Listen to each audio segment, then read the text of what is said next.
Hello, everyone. Deborah Roth at Spirited Living, back again with another addition to this fun series I've been doing since the summer of 2020, honoring, celebrating, embracing, embodying the divine feminine with your inner goddess team.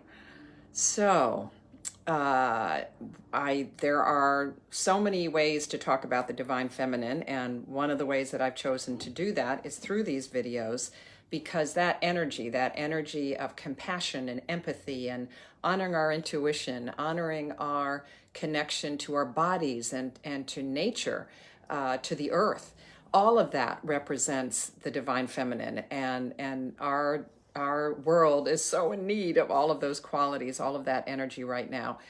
And what I do with these videos, these offerings, is to really zero in on some goddesses that everybody knows, like Athena, a lot of the Greek goddesses everybody knows, Athena and Venus, but then some of the lesser known ones, or in some cases that I've never heard of, and I know about a lot of goddesses.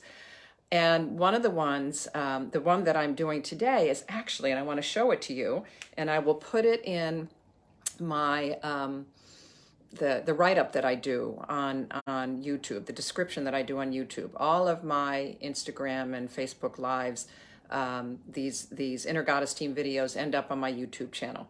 So please, comment, subscribe if you like what you hear here today, and go back and look at some of the other ones. So that said, little advertisement there.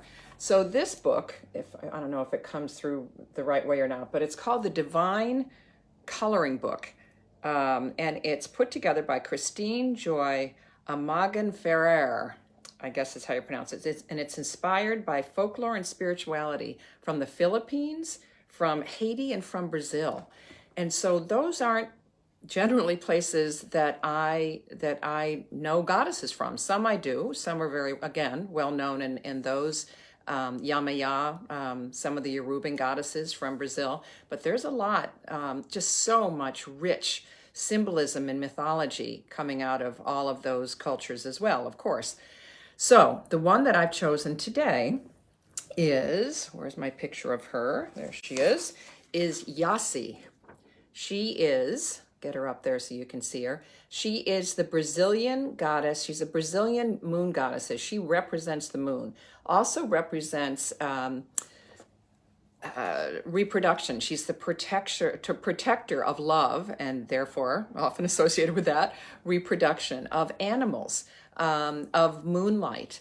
And she reminds us, and there's just some beautiful, and I'll read to you some of the really lovely information from this divine coloring book about Jaci, in addition to some of the other really interesting stuff that I found.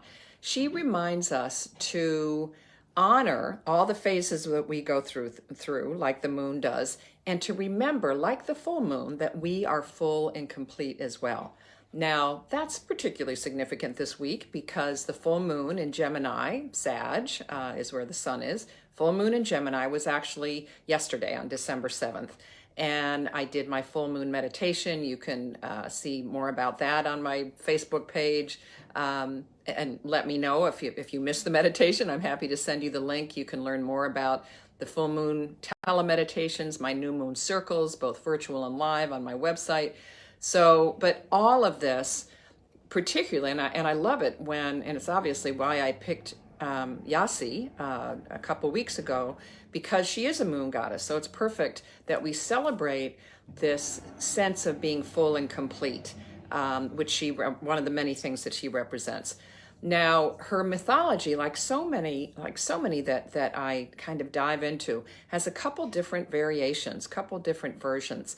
The two big ones, probably the biggest one, speaks about her as being created by Tupã.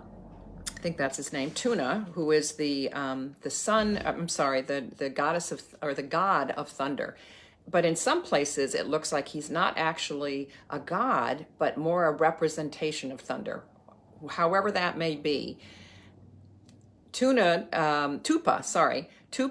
checks in when, according to the tradition, according to the mythology, Guaraci, who is the sun god, once got very tired and of just shining all the time of his eternal role, and he had to take a sleep.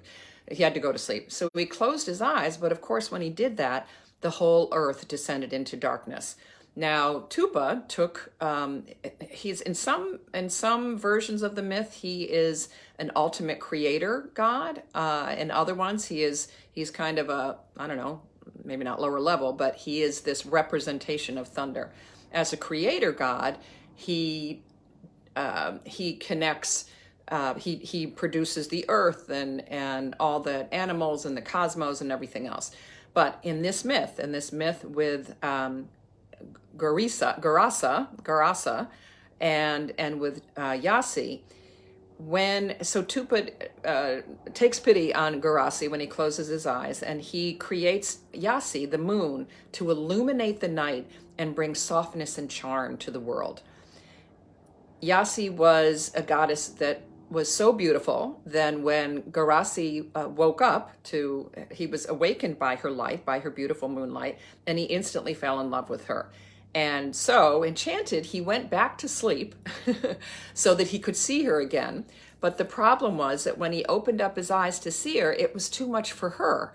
She fell in love with him, and the two of them realized that they could not be together, because if the sun, if Guaraci was shining all the time, everything on earth would burn up. If the moon if there was no sun, let's see, what do they say about them? That she went to bed so whenever he woke up and saw her, she went to bed to fulfill her mission of showing up. Hey, Shauna, of showing up for her job of bringing this, this charm and light, wonderful energy to the earth. And so they discovered that they couldn't be together. And again, one version of the myth says that wasn't such a bad thing for Guaraci. He got over his heartbreak of not being able to see his beloved. However, Jaci was so heartbroken that she cries tears and tears, and they flood down from the heavens and down through the trees and over the leaves, and they create the Amazon River. So she is credited with creating the Amazon River. Now, the sweet thing is that Guaraci, the sun god, and Jaci, the Brazilian moon goddess, do occasionally come together when there are solar and lunar eclipses.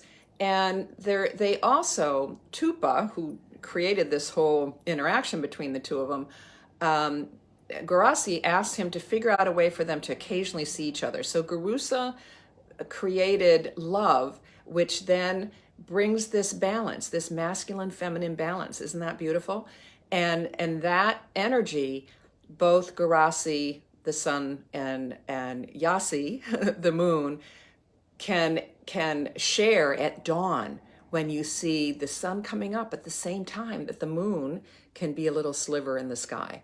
So isn't that beautiful? I mean, I love the mythology. I love the symbolism of all of these. And they have so much that we can embrace in our modern day lives. And remember, of course, and I say this often, you can evoke the energy of Jaci any time of the month. It just doesn't have to be on a full moon. Sometimes when I do these, when I do a goddess that's connected with a particular time of year or a holiday, I always say, feel free to invoke that energy whenever you need that specific energy. So in her case, it is this energy of feeling full and complete.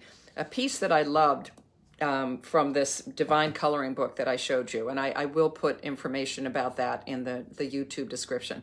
When you need your own safe space and want to awaken home and sanctuary in your heart, that's when you call on Jaci. And the one that I shared, she also reminds us that we are full and complete like the moon. One of the very sweet things that she suggests in under a full moon, and it's still out there. Usually you can consider the moon in its full glory 3 days before and 3 days after the full moon. So we're definitely still in the energy of this brilliant full moon, which we couldn't see last night in New York City because it was rainy, but I'm looking forward to seeing if I can find it tonight. You can put your hand on your heart and take a few deep breaths and just say, like the moon, I have many phases, and I am full and complete in any of those phases. And there's all kinds of symbolism about the different phases of the moon. Sometimes I'll do new moon. I mean, I do my new moon circles, but sometimes I'll do new moon goddesses here that come up in the dark of the moon. I will part with this beautiful poem from this divine coloring book that is by, and I don't know if I'm going to be pronouncing her name right in Portuguese, Eniafe Isis Arawel. And this is her beautiful poem to Jaci. She holds home in her hands the sun, the stars, the moon, lakes, oceans, and streams, all of nature's creatures and creations, all that floats above and all that rests below. She loves, she nourishes, she grows, and above all, she holds you because you are home too. Isn't that beautiful? And I'm going to share with you, I always feel like at this point I've shared, I know a lot of goddess chants, but I always think I've shared most of them, and surprisingly have not shared this beautiful full moon chant that I can find anywhere in like the last 2+ years. And it goes like this. So kind of close your eyes and take it in. And it's a little tricky rhythmically, but just listen to it over and over, and it really is exquisite. Under the full moon lightly, oh, I have to start it lower, sorry. Under the full moon lightly dance, spirits dance, we dance, joining hands we dance, joining souls rejoice. Under the full moon lightly dance, spirits dance, we dance, joining hands we dance, joining souls rejoice. Under the full moon lightly dance, spirits dance, we dance, joining hands we dance, joining souls rejoice. So take that in, sing it under the full moon tonight. It's still shining over us with all of its powerful lunar energy. Take a look at my on my website, and you'll see information about the new moon in Gemini. New moon in Sagittarius. Sagittarius energy, and you'll get a sense. And the full moon in Gemini is in the blog and my website too. And then ask yourself, I ask you, have you heard of Jaci? If you know more information about her than I have, I would love to hear it. I always want to know more about these that I'm not as familiar with. And then ask yourself, where do you find home? Where do you find sanctuary in your life? How can you hold it here in your heart? And how can you bring yourself back to home and bring that energy into your family, into your community?